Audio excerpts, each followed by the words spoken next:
What if AI won't take all of our jobs and in fact creates more work than ever? In this video, Take-Two CEO will comment on Elon Musk's agreement to the idea that AI will be able to generate GTA 6. Let's take a look. Remember the paperless office? Anyone know what year that was promulgated? I do. 1972. We were promised that because of digital technology, we'd have a paperless office. You can check, ask Perplexity. We use more paper in offices today than ever before.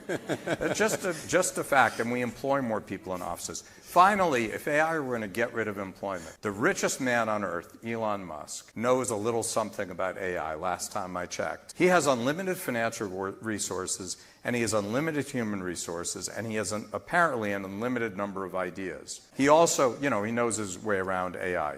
The man works 20 hours a day. Like, if AI were going to take anyone's job, wouldn't it take his job, like the richest guy on earth? Wouldn't that be like job number one for AI to take?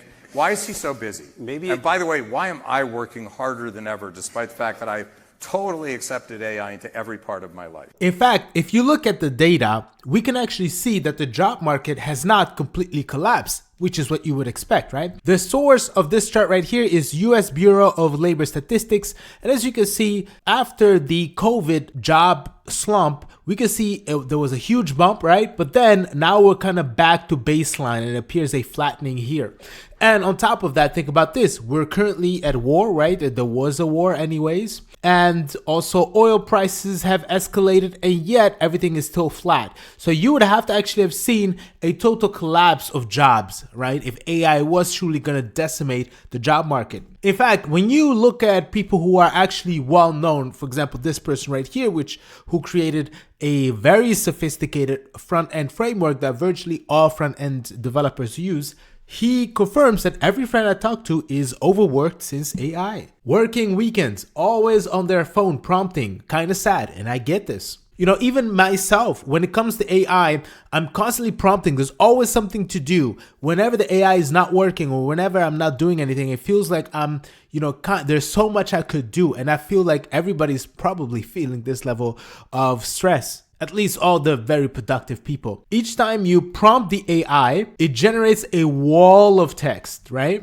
And this wall of text is just so massive and you have to review it. And then after reviewing it, you have to prompt it again and then it generates another wall of text that you have to review again. So in the end, you end up reading these huge amounts of reports. And guess what? There's an infinite conveyor belt of these reports. So in the end, when you think about how AI is right now, the large language models is what we're talking about specifically. Who knows about the future, right?